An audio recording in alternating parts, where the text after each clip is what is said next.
Hello everyone. तो आज हम पढ़ने वाले हैं एसपीसीसी का चैप्टर नंबर 3 डिबेंचर। अच्छा, आप सबके मन में डाउट आ रहा होगा मैम डिबेंचर क्या होता है। ओके, डिबेंचर क्या होता है, चलो मैं आपको एक एग्जांपल से समझाती हूँ। जब हमें पैसों की जरूरत होती है हम मम्मी से पैसा लेते हैं या दोस्तों से लेते हैं, बट जब हमें बहुत ज्यादा पैसों की जरूरत होती है, घर खरीदना है, कार खरीदनी है या हमें इन्वेस्ट करना है, तो हम बैंक से पैसा लेते हैं थोड़े टर्म पीरियड के लिए, उसे हम क्या बोलते हैं, लोन। तो कंपनी को जब पैसा चाहिए होता है बिजनेस एक्सपांड करने के लिए, तो कंपनी तब क्या इशू करती है शॉर्ट पीरियड टाइम के लिए, debenture. Debenture is an written document जो हमें बताता है कि हमने जनरल पब्लिक से या इन्वेस्टर से पैसा लिया है, but in a form of loan. देखो, a debenture is a written promise by a company to borrow money and return it with the interest after a fixed period. It is a loan taken by the company, not an ownership share. जो मैंने आपको बोला था कि company fix period के लिए interest देती है, बट किसके लिए, हम जब लोन लेते हैं तब, बट वो अपनी ओनरशिप ट्रांसफर नहीं करती है। जब भी कोई कंपनी जब डिबेंचर इशू कर रही होती है, उसका दिमाग में यही होता है कि हमें पैसा लेना है मार्केट से, बट हम जिस पर्सन से पैसा ले रहे हैं हमें उसे ओनर नहीं बनाना है, बट हमें उसे बनाना है क्रेडिटर, क्योंकि कंपनी को थोड़े समय के लिए पैसा चाहिए होता है। अब हर किसी को ओनर बनाने बैठेगी तो कंपनी का क्या प्रॉफिट होगा। ये वाला एसपीसीसी में कंपलसरी 1 मार्कर और 2 मार्कर में आता है टाइप्स ऑफ डिबेंचर। 4 तरह के जनरली डिबेंचर्स होते हैं, mortgage debenture, fully convertible debenture, partially convertible debenture, या हम बोल सकते हैं नॉन कन्वर्टेबल डिबेंचर। एक एक करके हम देखते हैं। Mortgage debenture, debenture that are secured by the company asset. पता चल गया मुझे, तुम्हें डिफाइन से पता नहीं चला। मॉर्गेज डिबेंचर क्या होता है, अब हमने बोल दिया कि डिबेंचर होल्डर वो हमारे होते हैं भैया क्रेडिटर। अब कोई कंपनी अगर पैसा नहीं दे रही है डिबेंचर होल्डर का, उसका पैसा एक फिक्स पीरियड के लिए, 1 साल के लिए उनने पैसा दिया, कंपनी जनरल पब्लिक ने और इन्वेस्टर ने, हम उन्हें इंटरेस्ट दे रहे हैं, बट 1 साल बाद जब टाइम पीरियड खत्म हो गया तो अब हम उन्हें डिबेंचर का पैसा नहीं दे रहे हैं।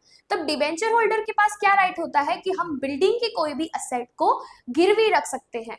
मॉर्गेज का मतलब होता है गिरवी रखना। अब फुल्ली कन्वर्टेबल डिबेंचर, नाम से ही पता चल रहा है कि कुछ जो डिबेंचर्स होल्डर्स होते हैं, डिबेंचर होल्डर ज्यादातर जनरली कौन होता है, इन्वेस्टर या जनरल पब्लिक। कुछ इन्वेस्टर ऐसे हैं मेरी कंपनी में जिन्हें उन्हें लगता है कि नहीं, नित्या मैम वाली जो कंपनी है वो थोड़ी ट्रस्टेबल है, हम उन पर ट्रस्ट कर सकते हैं, हम पैसा लगा सकते हैं, उन्होंने मुझे डिबेंचर इशू किया और मुझे पैसा दिया। अब उन्हें लगता है कि नहीं, ये कंपनी ट्रस्ट वर्दी है, गुडविल अच्छी है, तो क्यों ना हम इसके शेयर होल्डर बन जाए। तो कुछ डिबेंचर होल्डर क्या करते हैं, अपने डिबेंचर को फुल्ली कन्वर्ट कर देते हैं, किसमें, शेयर में। किसमें भैया, शेयर में। तो मैं ये डिफाइन में सिर्फ इतना याद रखना है, कन्वर्टेबल, एफसीडी का मतलब क्या होते हैं, ऐसे डिबेंचर जो पूरी तरह से कंपनी कर रही है कन्वर्ट कंपनी शेयर में। क्योंकि डिबेंचर होल्डर, मैम आपने तो बोला था debenture holders are the creditors, और जो शेयर होल्डर्स होते हैं वो तो भैया हमारे क्या होते हैं, मुझे कमेंट में बता देना भैया क्या होता है। Okay, partially convertible debenture, some part can be converted into share and some remaining as a loan.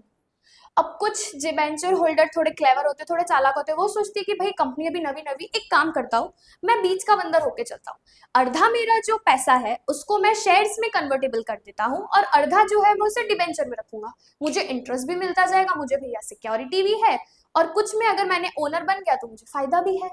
उसे हम बोलते हैं पार्टली कन्वर्टेबल डिबेंचर। अब कुछ डिबेंचर होल्डर, भाई कुछ डिबेंचर होल्डर्स होते हैं वो सोचते हैं भैया हम क्यों बने शेयर होल्डर्स, हम क्यों बने ओनर, हमने तो थोड़े टाइम के लिए पैसा लगाया था, मुझे इंटरेस्ट मिल रहा है, मैंने, मेरे को वापस पैसा मिल गया। तो वो शेयर होल्डर्स, वो डिबेंचर होल्डर्स क्या करते हैं, वो अपना शेयर में कन्वर्ट नहीं करते हैं। मॉर्गेज डिबेंचर क्या होता है, फटाफट हम वापस रिकैप करते हैं। मॉर्गेज डिबेंचर क्या होता है, अगर कंपनी डिबेंचर होल्डर को पैसा नहीं दे रही है तो डिबेंचर होल्डर के पास राइट होता है कि वो कंपनी का कोई भी एसेट बेच सकता है। ये मॉर्गेज डिबेंचर हो गया। फुल्ली कन्वर्टेबल डिबेंचर, ऐसे डिबेंचर जो डिबेंचर होल्डर खुद अपने शेयर में कन्वर्ट करता है। फिर होते हैं partially debenture, partly debenture you can say. Partly debentures क्या होते हैं, अर्धा पैसा मैंने, अर्धा जो डिबेंचर था उसे मैंने शेयर में कन्वर्ट किया, आधे को एज इट इज मैंने डिबेंचर रख दिया। और नॉन कन्वर्टेबल, नाम से ही पता चल रहा है भैया, नॉन मतलब मैं तो भैया डिबेंचर को डिबेंचर ही रखूंगा, शेयर क्यों बनाऊं। अब हम कैसे इश्यू करते हैं डिबेंचर, उसकी पूरी एक प्रोसेस है, board approval, share holder approval, SEBI rule, prospectus issue, trustee appointment. मैं हाईलाइट कर देती हूँ कौन से आपको ज्यादातर पता ही होने चाहिए या एग्जाम में आने चाहिए। ओके, अब हमने लास्ट टाइम हमने वीडियो में क्या पढ़ा था वन शॉट में कि हम शेयर कैसे, कंपनी शेयर कैसे इशू करती है पैसा लेने के लिए। अब कंपनी को पैसा चाहिए, हमने सोचा तो हम डिबेंचर कैसे इशू करेंगे। पहला, board approval. Boards of director की एक पूरी पंचायत, एक पूरा बोर्ड ऑफ मेंबर की मीटिंग बैठेगी कि हमें कितना डिबेंचर इशू करना है, कितना डिबेंचर हमें मंगवाना है और कितनों को हमें क्रेडिटर रखना है। क्योंकि क्रेडिटर आप कंपनी में उतना ही रखो जितना आप पे कर सकते हो। अगर आपकी कंपनी का प्रॉफिट 1 लाख है बट आपके क्रेडिटर 2 या 3 लाख है तो जाहिर सी बात है घाटा ही चलने वाला है। इसलिए कभी भी as a company point of view अपने क्रेडिटर्स कम रखना, क्योंकि अगर आप उन्हें नहीं चुका पाए तो मार्केट में आपका गुडविल भी जाएगा, आपका नाम भी जाने वाला है और आप पे नहीं कर पाओगे तो सील हो जाएगा भैया। इतना रिस्क हम काहे ले। अब पहला है board approval. Company board of meeting का पूरा बैठक बिठाएगी कि हमें कितना डिबेंचर भैया हमें मार्केट में इशू करना है, कैसे फॉर्म में करना है, कितना कन्वर्टेबल होगा, कितना नॉन कन्वर्टेबल होगा, फर्स्ट। फिर होगा शेयर होल्डर अप्रूवल। अब पहली बार तो जो कंपनी के जो हेड्स होते हैं पहले उनकी मीटिंग होगी। फिर जनरल पब्लिक। जनरल पब्लिक कौन? जिन्होंने हमें शेयर के फॉर्म में पैसा दिए भैया, वो भी तो ओनर्स हैं, हमें उनकी भी परमिशन लेनी होगी।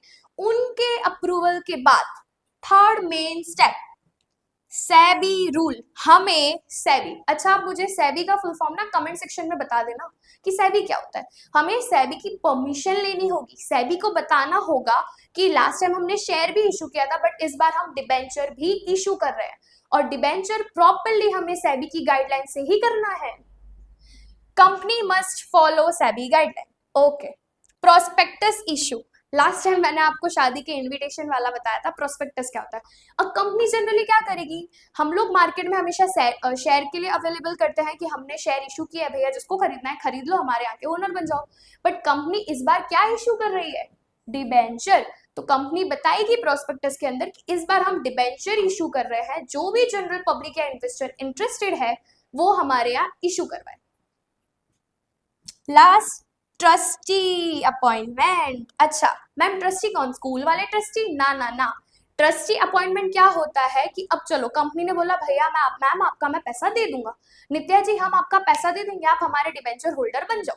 मैं भरोसा करके मैं डिबेंचर होल्डर बन गई, बट क्या फायदा अगर मेरा फिक्स पीरियड हो गया उसके बाद कंपनी मुझे पैसा नहीं दे रही है, मुझे भी तो कोई भरोसेमंद चाहिए ना।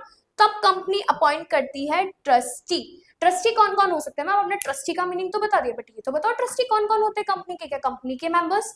नहीं, ट्रस्टी कौन कौन हो सकता है, एक मार्क के लिए अगर उन्हें पेपर ट्विस्ट करके पूछना है तो पूछ सकते हैं।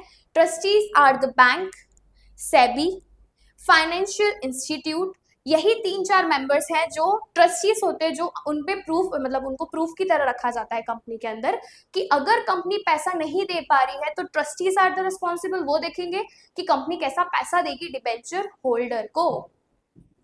Trustee are appointed to protect किसका पैसा? डिबेंचर का इंटरेस्ट प्रोटेक्ट रख सके कि हाँ भैया मैंने पैसा लगाया है तो मुझे भरोसा है कि ट्रस्टी है तो मेरा पैसा कहीं नहीं डूबेगा। कैसे? टाइटैनिक की तरह कहीं नहीं डूबेगा। Underwriter agreement. अंडरराइटर्स इंश्योर करते हैं सेल्स ऑफ डिबेंचर को कि अगर किसी ने आपका डिबेंचर नहीं खरीदा कंपनी जी तो हम खरीद लेंगे। बैंक ओपनिंग अकाउंट, मैंने पहले ही बोला था जब कंपनी शेयर का पैसा मंगवाना हो कि डिबेंचर का पैसा मंगाना हो भैया, कंपनी एक बैंक अकाउंट पर्टिकुलर उसका खुलवाती है। क्या है उस बैंक अकाउंट का नाम, मुझे कमेंट सेक्शन में बता देना। Stock exchange registration. आप डिबेंचर इशू कर रहे हो तो आपको स्टॉक मार्केट में जो स्टॉक रजिस्ट्रेशन है आपको वहां पे भी इन्फॉर्म करना होगा, सेबी को इन्फॉर्म करना है कंपनी को कि हम लोग इतना डिबेंचर इशू कर रहे हैं। वैसे ही स्टॉक रजिस्ट्रेशन में इन्फॉर्म करना है कि भैया हम इतना डिबेंचर इशू कर रहे हैं। कहाँ? मार्केट में। Allotment registration. अब जनरली क्या है, डिबेंचर होल्डर का कंपनी एक रिकॉर्ड रखती है कि किसको कितना डिबेंचर हमें अलॉट करना है। डिबेंचर सर्टिफिकेट, पूरी प्रोसेस हो गई। डिबेंचर होल्डर को एक सर्टिफिकेट दिया जाता है in a form of written document. Rights of debenture holder. अब तक हमने ये देखा कि डिबेंचर होल्डर क्रेडिटर होता है पर डिबेंचर के फायदे भी तो होते हैं, उसके क्या क्या राइट्स हैं। Rights of debenture holder, debenture holder के क्या क्या राइट होते हैं? पहला, they get fix interest on the time. or they get the fixed interest of the time, they get their money back after the maturity period, they can check company records and financial report, they can take legal action if company break the rules. 3-4 फायदे debenture holders के होते हैं जिनसे उन्हें ये भरोसा होता है कि नहीं हमारा पैसा जहां लगा है हमें मिल ही जाएगा, भले शेयर होल्डर को ना मिले। डिबेंचर होल्डर के क्या क्या फायदे? पहला तो भैया उन्हें इंटरेस्ट मिलता है टाइम पे। दूसरा, जब डिबेंचर होल्डर का पैसा मैच्योरिटी पीरियड के बाद उन्हें उनका पूरा प्रॉपर पैसा मिल जाता है। तीसरा, वो फाइनेंशियल रिपोर्ट देख सकते हैं कंपनी की कि हमारा पैसा कहीं डूब तो नहीं रहा है, और वो ये भी चेक करते हैं कि इफ कंपनी कोई रूल ब्रेक कर रही है, उन्हें पैसा नहीं दे रही है, तो मॉर्गेज डिबेंचर याद आया, तो डिबेंचर होल्डर के पास एक फायदा होता है कि वो कंपनी अगर कोई भी रूल ब्रेक कर रही है तो वो कंप्लेन कर सकता है। इफ द कंपनी क्लोज, अगर कंपनी बंद हो जाती है तो शेयर होल्डर से पहले किसको भैया पैसा मिलता है? डिबेंचर होल्डर को। क्यों? Debenture holders are the creditor and share holders are the owner. अब तक लास्ट टॉपिक हमने देखा था rights of debenture. Debenture trust deed होता क्या है? Legal agreement. किसके बीच में एग्रीमेंट? कंपनी और डिबेंचर होल्डर के बीच में। क्या बताता है ये डीड? Protects the right and the money of debenture holders. Debenture holder appoint trustee to look after their interest. Okay, debenture trust deed क्या है? ज्यादा कुछ नहीं है, एक एग्रीमेंट है जो कंपनी के और डिबेंचर होल्डर के बीच में होता है, जो क्या बताता है डिबेंचर होल्डर्स की क्या क्या राइट्स है, क्या क्या पोजीशंस है कंपनी के अंदर। थर्ड, डिबेंचर होल्डर खुद अपनी सेफ्टी के लिए ट्रस्टीज को अपॉइंट करता है जो उनके बाद देख रेख करते हैं कि उन्हें पैसा मिल रहा है कि नहीं मिल रहा है। Done. The most IMP question of the whole chapter, difference between share and debenture। Compulsory 3 to 4 marker में डिफरेंस आता है, आप एसपी ले लो या अकाउंट्स ले लो या बीएसटी ले लो, कंपल्सरी डिफरेंस आपको पता होना चाहिए कि शेयर्स क्या होते हैं, डिबेंचर क्या होता है। पहला पॉइंट, डिफाइन क्या होता है शेयर और क्या होता है डिबेंचर। शेयर्स का पैसा होता है ओनर्स फंड, जबकि डिबेंचर का पैसा क्या होता है? Borrowed fund. हम अपनी जेब से पैसा लगा रहे हैं उसे हम बोलते हैं ओनर्स फंड, बट हम किसी और से पैसा मांग के जब कंपनी में लगा रहे हैं उसे बोलते हैं बोरोड फंड। बोरोड मतलब लेना। रिप्रेजेंटेशन, ये अब रिप्रेजेंटेशन मतलब ये पैसा, शेयर्स का पैसा क्या होता है? कैपिटल कंसीडर किया जाता है, बट डिबेंचर का पैसा डेब्ट। डेब्ट मतलब कर्जे की तरह कंसीडर किया जाता है, लायबिलिटी। याद आया? होल्डर्स नेम, जो शेयर का पैसा जो शेयर होल्ड कर रहा होता है उसे हम बोलते हैं शेयर होल्डर। जो शेयर का पैसा दे रहा है उसे भैया हम बोलते हैं शेयर होल्डर। डिबेंचर का जो पैसा दे रहा होता है उसे हम बोलते हैं debenture holder. Form of return, अब कंपनी शेयर होल्डर को क्या देती है? रिटर्न के फॉर्म में डिविडेंड, बट डिबेंचर होल्डर को क्या मिलता है? Fix interest. ओनरशिप, अब ओनरशिप मतलब उनका क्या कंपनी में ओनरशिप होता है? Share holders are the owners of the company, but debenture holders are creditor. Share holders owners होते हैं, डिबेंचर होल्डर्स क्रेडिटर होते हैं। सेम चीज वापस, शेयर होल्डर्स को डिविडेंड देती है कंपनी प्रॉफिट्स में से, बट डिबेंचर होल्डर्स को हमें कंपल्सरी इंटरेस्ट देना पड़ता है, भले प्रॉफिट हो कि लॉस हो, भले हमें फायदा हो रहा है कि नुकसान हो रहा है, इंटरेस्ट उनका फिक्स है। फिर उसके बाद ट्रस्ट डीड, आपने शेयर होल्डर्स शेयर वाला चैप्टर पढ़े थे क्या? तब ट्रस्ट डीड देखी थी। ट्रस्ट डीड क्यों होगी? Share holders are the owner, trust deed होती है किसमें? डिबेंचर में। Thank you.